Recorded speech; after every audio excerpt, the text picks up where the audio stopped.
Okay. Can I run up and get the projector? Yeah, let's see. Maybe. I don't know why this isn't working. Are you made sure it's the right cord? Yeah. it's Okay. plugged in. Okay. So we are here discussing Shemot. We're starting a whole new book. This is obviously the narrative of a nation. Now, this is a very important section of the Torah. In certain ways, the first book of the Torah is, wow, it's always dangerous to say that it's less important. But Shemot itself is a real cornerstone of the whole picture, because it really is the birth of the Jewish people. And it brings us to a very an enormous question. What's our enormous question? So the Egyptian bondage. Why?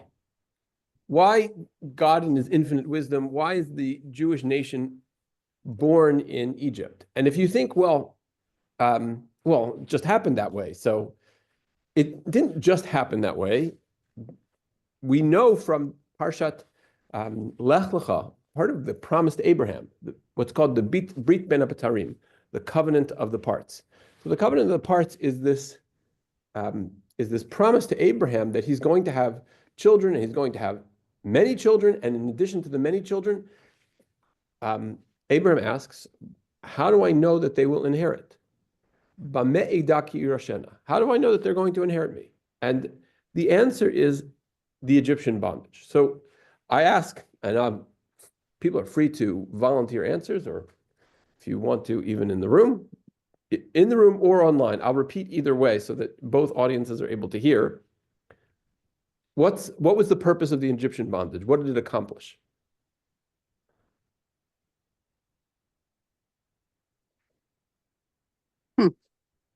All right. Well, then I have a good job. It's always good when you stump people with the first question. All right. Now, Unity. I think, Rabbi, when people, okay. Going back. it's Lynn here. Hi, Lynn. Hi. I think when people have a shared experience over such a long period of time, they bond together. Maybe they needed that kind of bonding Okay. on. The only thing I will ask is shared experience, long shared experience could be less painful, possibly. Yes, true. So I'm not disagreeing with the long shared experience, but perhaps one of the things we have to answer is, why did it have to be so painful, right? They threw all of the children into the Nile. I mean, this is a cruel experience, right? Mm-hmm. All right. So, okay. Did someone else have an answer that they were throwing out there? Sure, Rabbi. They were afraid. The Egyptians were afraid that they were being overpowered. Why the Egyptians acted cruelly is, to me, less of a question. In the history of humanity, we have an unending library of events of humans acting cruelly to others, right? Rwanda and Armenia and the Gulag, and there's no end to that question, right? So we have many examples of such problems. So we don't.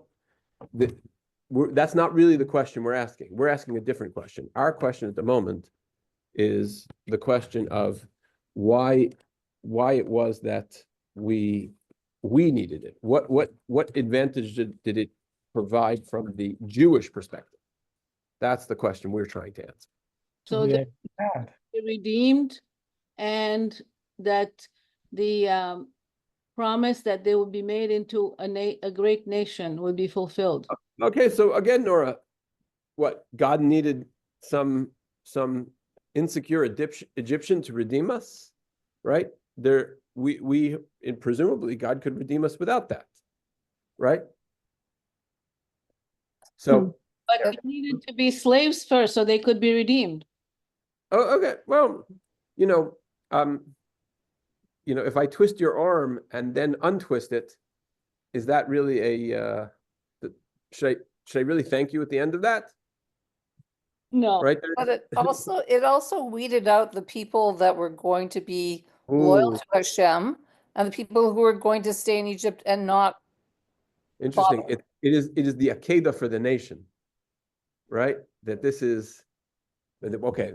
That's a fascinating answer. I didn't see any, but that's an interesting idea, right? That this was the if you could survive Egypt, you deserve to be a Jew, right? Well, if you chose to be a Jew, if you chose to go with Moses afterwards, Okay, they made a choice. right. Okay, fair enough. Right. Okay, that's perhaps a nicer way to put it, and maybe it's even a more honest way of putting it. So there's some people who simply say that this happened. This is a punishment for a sin. There is even the Haggadah suggests that this may have been a punishment for the sin of Joseph, that the hatred between Jews that led to the selling of a brother into slavery required some kind of punishment. There are others who are going to say that this was a punishment. The Ramban, who is very enamored with the idea, he's very taken by the idea of Maaseh Avot Siman Labanim. The things that the forefathers do become a foreshadowing for that which their children do is another option. But I don't know whether I find those a little bit hard to take entirely. I think that anchoring the idea of the entire experience of Egypt in sin, I find it particularly difficult. There are those who use that, but I think we're going to suggest a couple of answers which perhaps are going to transcend that. I should tell you that Rabbi Yaakov Meidam says that both the ideas of sin and the need for some factor of growth, some inherent aspect of growth, can work together. They're not mutually exclusive. So the first answer I want to give you is that I found actually quite compelling. This actually comes from Rabbi Eliezer Melamed, and it doesn't actually come from a book which is a book which is designed to interpret the Bible. The book that he writes, the book that he's famous for, is called the Penine Halacha, which is a digest on halacha. It's maybe today the most wide-selling series on Jewish law. It also has a website that you can here, I'll just show you what the website looks like. This is the website. I'll take the reader view off so you can see the full website. Hide reader. Okay, this is what the website looks like. And not only that, you can I believe it does have a you can change it language. You can actually have it appear in various languages. I can have it appear in English. I'm letting you know this. So these are the the laws of preparing for Shabbat. It's in English. It's really an excellent work. So that's just by way of reference of who we're talking about. So in his laws of Pesach, he writes, why did the people of Israel, before their appearance as a nation, first have to endure such terrible slavery in Egypt? This is fundamentally the question we are asking. And he says the simple explanation is that Israel's mission is to rectify the moral state of the world. And in order to do so, it must experience firsthand the suffering and the pain that human beings can cause to one another. The world that the Jews found themselves in, the world dominated by Mesopotamia and Egypt, the two great hydraulic powers, our last series of Parsha classes dealt with this in a very significant way, the whole idea of shepherds versus farmers. Egypt is a place of farmers. It is a place where there's a lot of oppression that goes on. And so Rabbi Melamed is keying into the fact that the world at that time was a very cruel and harsh place. I mean, the irony is that the world had slavery until, maybe 150 years ago, the world made a concerted effort to end slavery. But up until that point, slavery was just part of the way the world worked. There were, the regular open slave markets in places like Istanbul and Alexandria and Athens, Sparta. Slaves were part of life there as well. And so Rabbi Melamed is going to say that the reason that the Jewish people went through slavery was to be able to create a certain kind of character. And he's going to go through this with with a certain kind of excruciating detail. Because he's going to tell us that when you look at Jewish law, sorry that some of these things ended up a little bit on the small side, but for example, Egyptian law, we find several instances where the Torah invokes our experience in Egypt. In fact, 36 times over the course of the Torah, it will tell us, Ki gerim hayitim be'eretz Mitzrayim, you were slaves in the land of Egypt. And it will tell us, don't oppress the stranger. You shall not oppress the stranger, for you know the soul of the stranger, since you were strangers in the land of Egypt. That's in the book of Shemot. I can give you other examples from the book of Devarim. It is not a singular occurrence. There are many, many occurrences. Also, just a few more of these sort of stranger, the idea of stranger, the ger is the word that is used. That's a Hebrew word. If a stranger resides with you in your land, you shall not wrong him. If a stranger resides with you in your land, shall not wrong. The stranger who resides with you shall be to you as one born among you, and you shall love him as yourself. For you were strangers in the land of Egypt. I am the Lord your God. The idea that there are many mitzvot that are a derivative of the fact that we were strangers in the land of Egypt. Believe it or not, there is a mitzvah you keep every week. Actually, there's a mitzvah you keep every day. There's a mitzvah you keep every week, which was informed by Egypt in the 10 Commandments. What mitzvah am I referring to?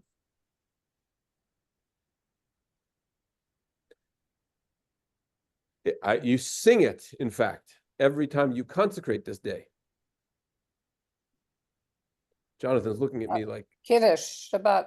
that's right, on Kiddush. Zecher Yetziat Mitzrayim, a remembrance of the exodus from Egypt. Right? Well, how is the Shabbat a remembrance of the exodus from Egypt? I'll tell you how. Are your servants allowed to work for you on Shabbos? Answer is no. Right? All right. Your animals are not allowed to work for you on Shabbos. Right? Shabbos is a day of freedom. That didn't exist under the slavery umbrella of Egypt. And two other interesting things. First of all, Pesach is the first of all festivals. Rabbi Melamed is going to suggest that that's because it has a defining element to it. And also the Jewish calendar. Jewish kings, the year of the king begins in Nisan. And so if a king is appointed in, let's say, Adar, he rules for 3 weeks, and then all of a sudden it's the second year of his reign, because then comes along the month of Nisan, because Adar is the 12th month, Nisan is the first month. But the way that, if you were to, when you say, this is King Yehoshaphat, and then you're going to say the year of his reign, that always follow, the new year clicks over always in Nisan. And the idea is this establishes the character of the nation. It establishes also the political character of the nation.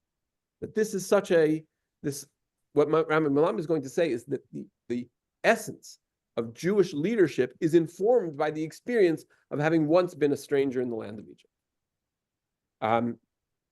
And this is, again, a couple other aspects of the morality. So Rabbi Melamed is going to say that there was a mitzvah that was given before the Exodus. There's actually one mitzvah we know everybody agrees that was given before the Exodus, and that was the mitzvah to have a different calendar. But the Talmud Yerushalmi says that there is another mitzvah that was given. And the mitzvah was that you shall not take slaves. Because the way of the world, the historical precedent of the world is the oppressors become the oppressed, right? Think about the French Revolution, right?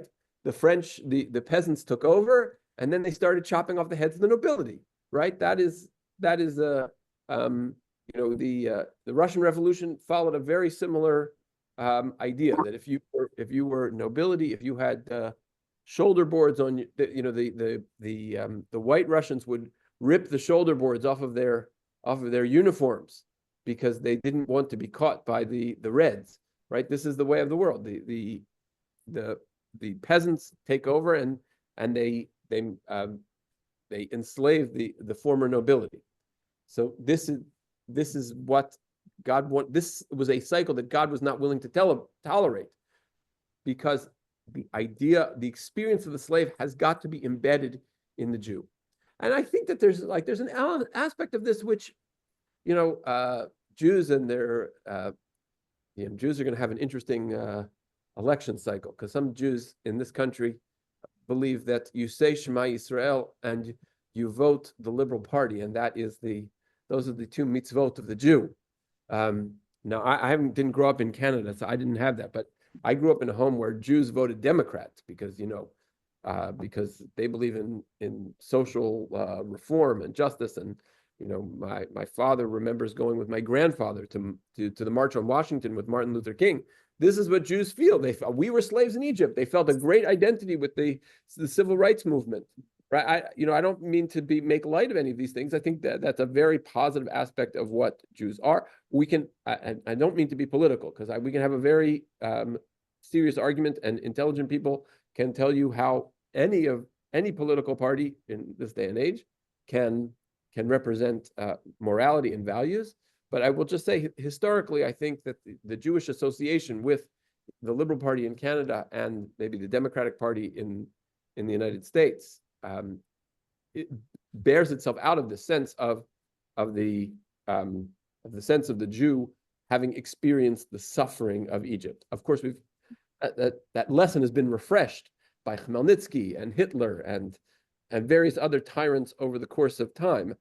But this sense of the essence of the Jew is knowing the position of the stranger, I think, is one which we feel very viscerally. It is translated into our politics. Just one more note on politics.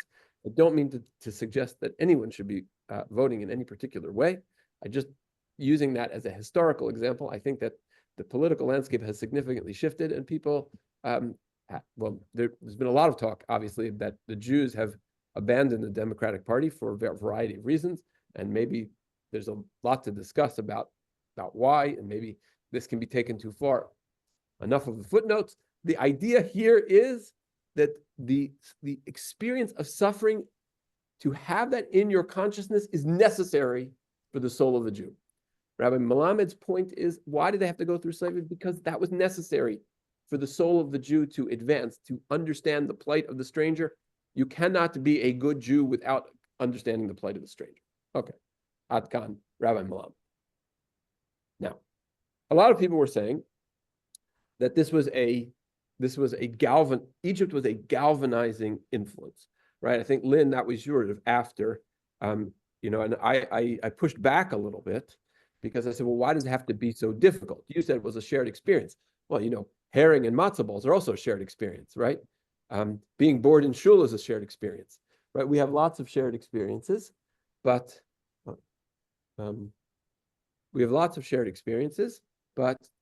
what was it about this one? So here, in the book of Devarim, this is not in the Exodus narrative, but this is in the book of Devarim. It says, "Etchem lakach Hashem," and you, Hashem, took, "V'yotzi etchem mikor habarzel." He took you out of the fiery furnace, right? The smelting furnace. That there's something about the Jewish people. Think about them as a bunch of little bits of iron, right? That you have to bring to a very high temperature, and only once you've purified it does it form into that iron core, right? And so mikor habarzam mitzrayim liot lo la'am. That is when we came out of the fiery furnace of Egypt. That created the national identity. There was this experience. This is different than Rabbi Melamed. This is going to be the difference between the moral, emotional character of the Jew and the national character of the Jew. Without this, there is no formation of the sense of defining history, the kinds of historical experiences which actually create the consciousness of a nation. Some kind of meta identity is established through the bitterness of Egypt. And one could always argue that if it was just slightly less bitter, if it was slightly less intense, it really wouldn't be that formative experience. And just to put the nukuda on this, to put the evidence there, right? This is within the first 10 verses of Shemot, the first time that the children of Israel are referred to as an Am, as a nation. So it says, Vayomer el Amo, and this is Pharaoh speaking, by the way. Vayomer el Amo, Pharaoh spoke to his nation. Hine Am b'nei Yisrael rav v'atzum mimenu. they are greater in number and stronger than us. This is the sort of declaration of xenophobia on the part of the Pharaoh, but this is the first time that they're called Am. So I hate to say this, but the number of people who have come into the synagogue orbit, who have participated in synagogue life because of the violence of October 7th or the anti-Semitism on campus. The campus anti-Semitism is unfortunately one of the best drivers of Jewish activity. There's an old story they tell about the sun and the wind, who are each trying to remove the talus from the Jew.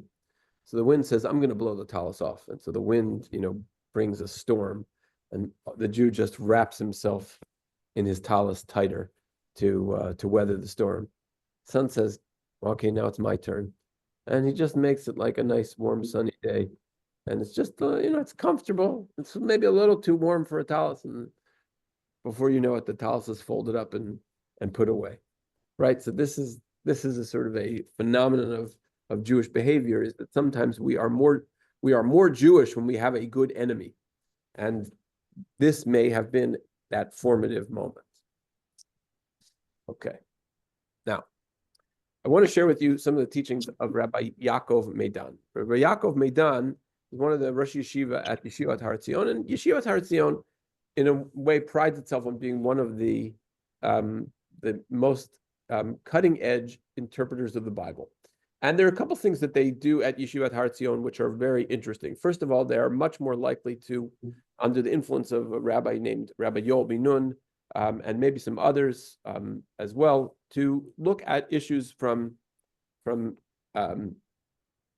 the archaeology and the studies of cultures and the histories of some of the other nations that existed back then. And they're also very interested in reading the Bible on its own.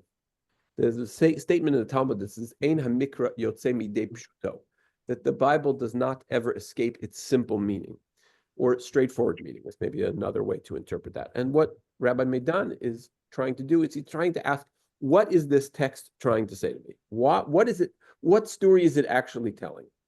And he has a fascinating view of this particular section. And did I forget I want to go here first. So it says, V'nei Yisrael paru v'yishritzu v'yirbu v'yatzmu b'ma'od ma'od v'timaleha aretzotam.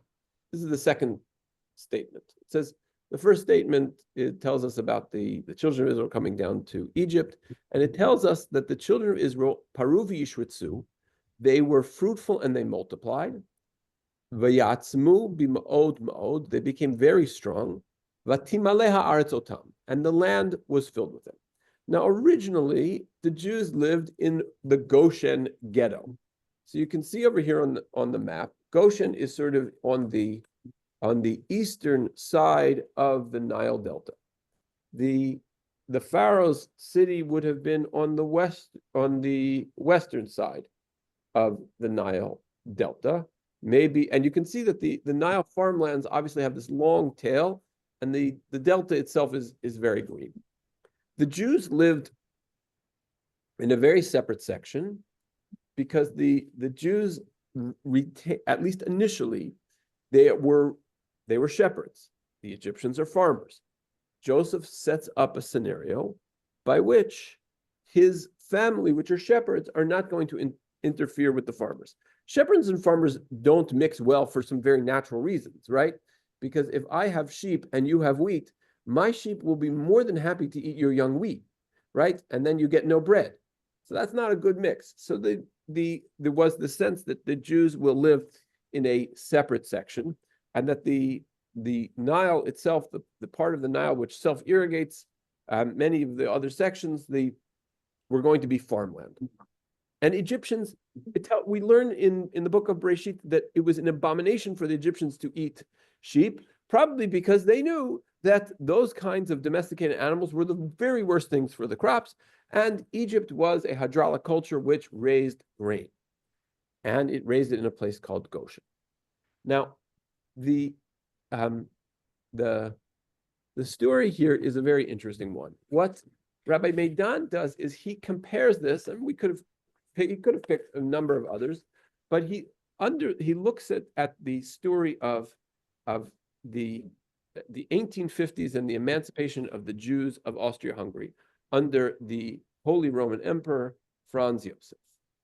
And Franz Joseph is very interesting because Franz Joseph has a policy of allowing the Jews to do many different things. So what are some of the things that he allows them to do? The Jews, by the way, were not allowed to buy land until Franz Joseph. So Franz Joseph is sort of the first person to give Jews the ability to buy land. So in 1849, he declares that everyone is entitled to his own beliefs and religious customs, and then the Jews have civic and political rights. In 1852, he sanctions the religious community in Vienna, and in 1860 allows Jews to own their own land. There's a few years ago on Tisha B'Av, we did this very interesting discussion about this this young boy who was kidnapped as a young boy and taken into the Vatican, and there was a whole court case about it. His name was Edgar Mortara, and it's a very interesting case because his nursemaid, when he was sick as a young child, had him baptized, and there's a little bit of intrigue around this whole bit, but maybe the priest gave her money. She was a prostitute. I don't know. There was all sorts of stuff going around. But basically, she went to the local priest and said, "Look, I had this Jewish boy baptized." And then the papal state came in, which Bologna was under the papal state at that point of time. They came in and they took the boy into essentially the Vatican's charge, and they raised him literally in the Vatican, and he was very close with the Pope, and there was a lot of pressure. And Franz Joseph thought that was just, and he was Catholic, right? He's a Holy Roman Emperor, but he told the Pope that was wrong. He shouldn't have taken that Jewish boy. So he got the nickname the Judenkaiser, right? Because he was very tolerant of the Jews. So here's where this Meidan's understanding is. You know, the Jews used to live in Vienna. There was one side of the Danube was the Judenplatz and Leopoldplatz, and that's where the Jews all lived. It's this ghetto. And then they started to expand out, and he allowed them to live wherever they wanted to. Maria Theresa wanted to get all the Jews out of Vienna, threw all the Jews out of Prague. You know, the Holy Roman Emperors were not such lovers of the Jews, but Franz Joseph, he made it more comfortable for them. They could move out wherever they wanted to be. They could have jobs. They could enter the government. They could do all sorts of things like that.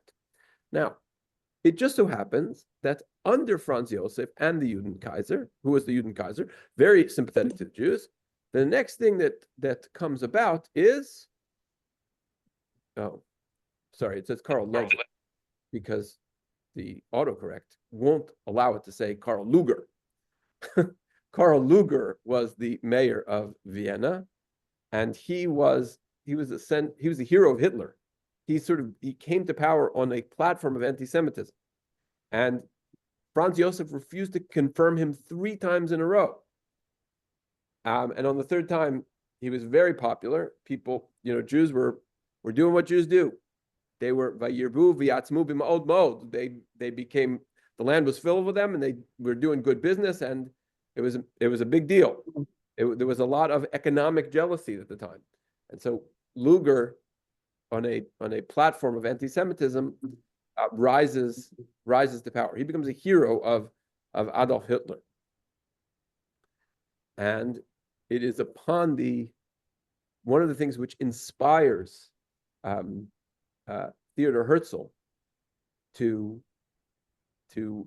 start the great World Zionist Congress and to initiate a project for the homeland for the Jews is because of Karl Lueger. So you see tolerant situation, anti-Semite, a Jewish savior. I'm not saying Herzl was Moses, but this is Rav Meidan's model for what happened.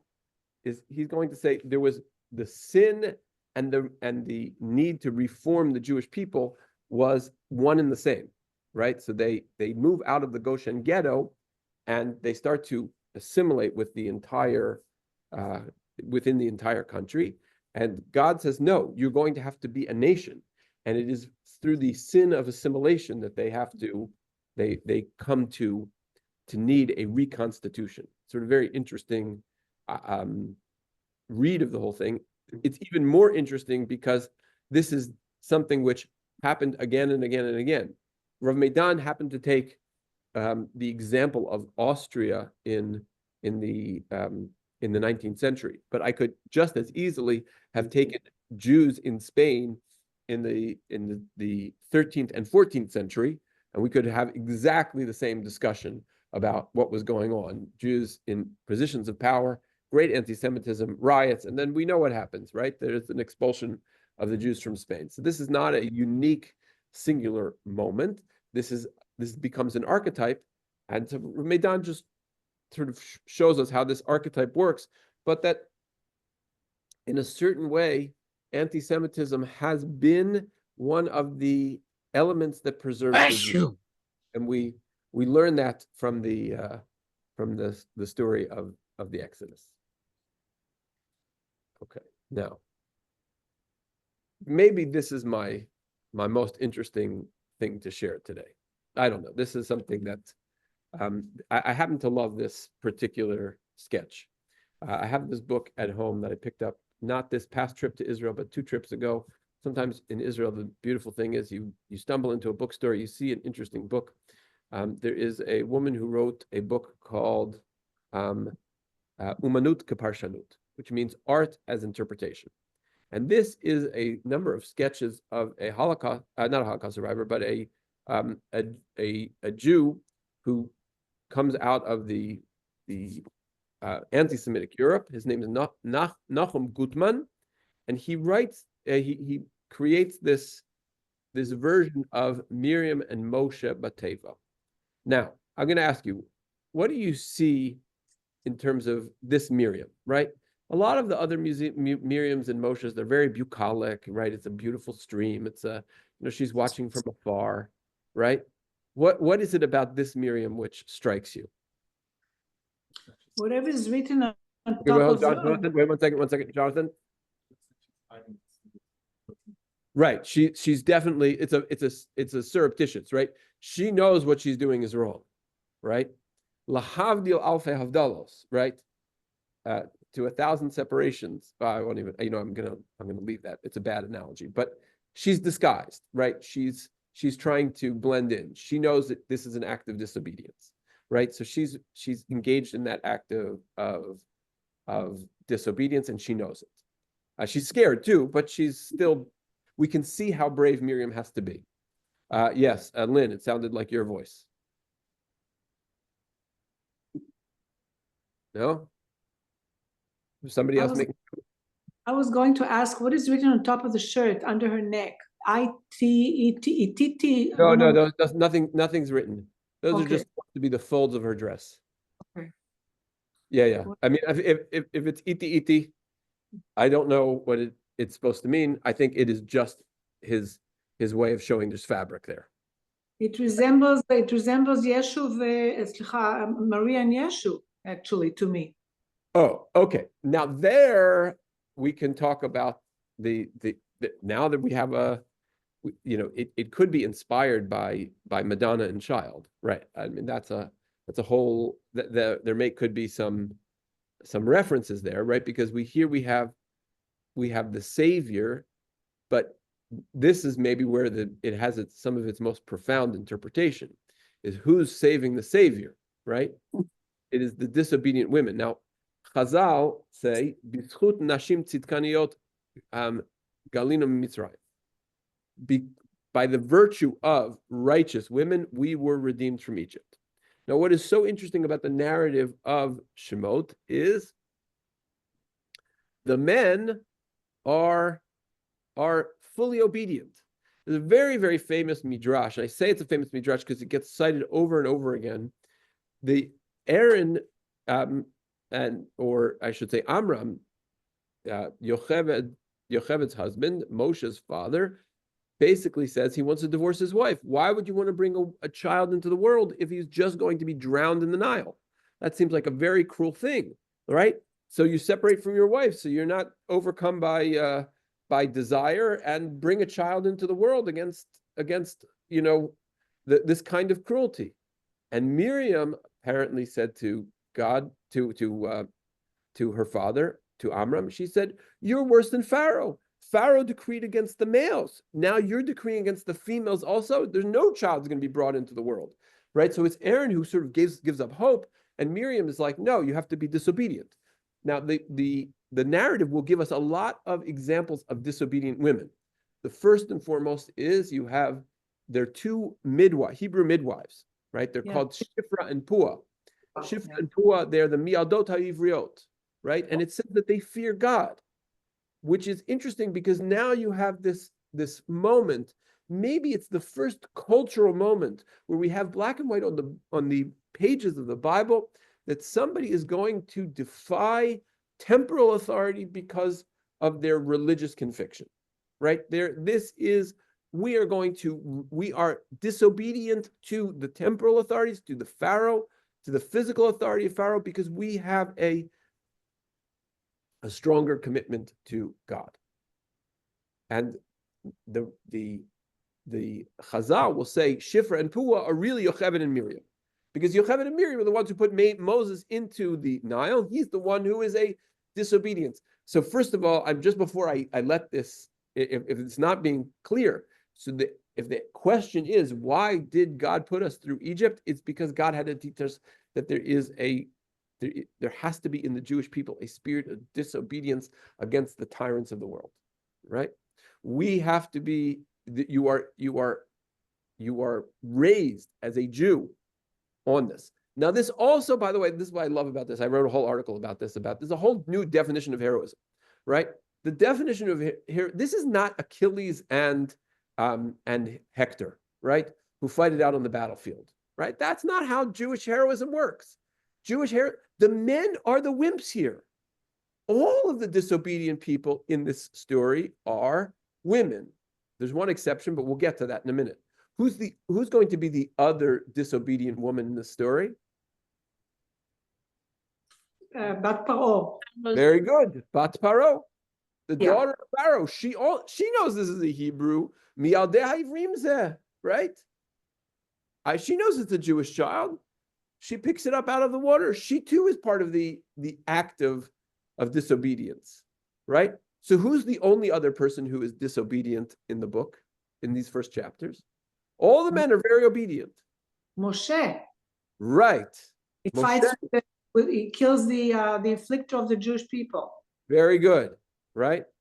He, Vayifen Kovacho, he looked here and there, Vayarki Einish. He saw there was nobody there, right? And so he stands up for the Jew. Now, what is fascinating about Moshe is every single example of Moshe's rearing is at the hands of women, right? Moshe is he is raised by these disobedient women.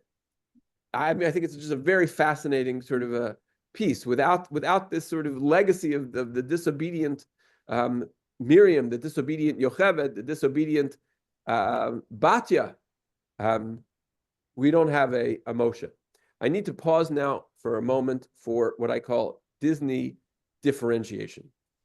I hate Disney movies because every Disney movie is about some child disobeying their parents. The most glaring example of that is The Little Mermaid, right? The Beauty and the Beast is another one, right? All of these are stories about children who disobey their parents. Disney seems to, for some reason, love that motif in their movies. I think it's a bad thing. Here, though, this is a political disobedience, and Nachum Gutman's version of it, I think, is very, very powerful. Miriam and Moshe, you kind of get the sense of disobedience, disobedience in that. Oh, it's all the street. May I ask a question quickly? Yes. This Nachum, I missed the beginning. I was late coming back from Seattle. This Nachum Gutman is the contemporary of ours? 1933. Ah, okay, got it. Thank you. It depends what you consider a contemporary of yours. Well, is still alive, maybe or maybe not? I don't think so. I think he's passed. Because Micha Gutman is today a big influence in Jerusalem. He's Micha Gutman. not Gutman. He's Goodman. Ah, Goodman. Okay, yeah. Okay, thank you. Yeah. Yeah. Okay. Last but not least, Rav Meidan also has one other idea to throw out there, and that is that Egypt is tells us about the idea that everything has to be earned, and in a way, this is where the promise to Abraham starts. When Abraham's question is, how will I know that they will merit it? And the answer is, they will merit it through the difficult oppression of Egypt. And which means that there's no auto redemption. It very well could have been that God whisks them out of Egypt, right? There's not a necessity for at least in terms of the story, for God to have put them through all of these travails.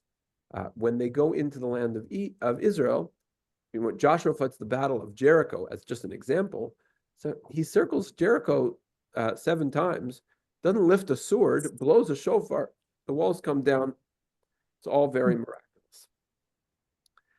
This could have been at least one way to get out of Egypt, but it would seem that God needed them to call out. Now, Rabbi Soloveitchik has a very, very powerful essay, which is called Redemption, Prayer, and Talmud Torah. And in that essay, he basically, he finds a very, a lot of power in the statement that the Jewish people called out to God. And he said that the act of prayer is an act of taking yourself from the periphery of history to the center of history. But the moment you begin to tell your story, the moment you begin to narrate, the moment you begin to articulate, then you are moving from a place of fate to a place of destiny, a place where you are simply the kids today would call it a non-player character, an NPC. Right? I don't know if I realize I have a different demographic on this call, but an NPC is, in the video games, these are people who don't make any decisions. And in a way, it was the Jewish people had to move from thinking they were non-player characters, that they were just objects in Pharaoh's world, to being ones which are in fact fully engaged and individuals who are destined. And so the ultimately, when we get to the end of the story, we're obviously only at the beginning of the story now. When we get to the end of the story, you can't walk out of Egypt if you don't put the blood on your own doorposts. And at a certain point, there is the only way to get out of Egypt is if you take redemption into your own hands. Very, very powerful idea, right? Another image, if you want a very powerful image of this, this was something that's sometimes referred to as the Nachshonian leap. The Nachshonian leap is that the waters of the Red Sea did not split, not until Nachshon ben Aminadav jumped in up to his nostrils. Now, granted, this is a midrash. It does not say this in the text of the Bible, but the midrash reads it out of a sort of startling presentation in the text. The idea is that the redemption is going to be there for those who take it themselves. You cannot simply sit back passively and say God will save you. That there is a sense that that you have to put the blood on your doorpost, you have to tell the story, you have to cry out, you might even have to jump into the sea yourself. And that may be another important piece of the whole Egyptian experience. And maybe that's why we're all supposed to redo this every year at the Seder, is because none of this should come automatically. There should never be a sense that this happens without our own involvement in action. So just summarizing again, we went through, I'll kind of go through quickly. So we said maybe it's because of a sin, but we didn't love that as a complete explanation. Then Rabbi Melamed had a very good explanation, because he basically said, look, this is what forms the character of the Jewish people. There's a sensitivity of knowing the experience of the stranger. And then we saw a second idea that comes literally out of the verses of Devarim, that this was a galvanizing crucible, that the heat of Egypt was a necessary galvanizing force. We saw Rav Meidan, who took this as a bit of a cultural phenomenon, a cultural archetype, that this happens from time to time, that the fact that we start to assimilate, lose our identity, drift away from the morality of the Jewish people to the corrosive culture of Egypt, brings about an anti-Semite and ultimately pushes us back into the Goshen ghetto. And then second to last was our idea of the disobedient women and the teaching of disobedience, that was of a healthy disobedience, disobedience against tyranny, that becomes the signature heroism of the women of Egypt, and it's typified by the women, but it becomes very much a Jewish trait to be defiant of such tyrants. And last but not least, we had this idea that we have to redeem ourselves, that the challenge of Egypt was in a way to teach us to be masters of our own destiny. Okay.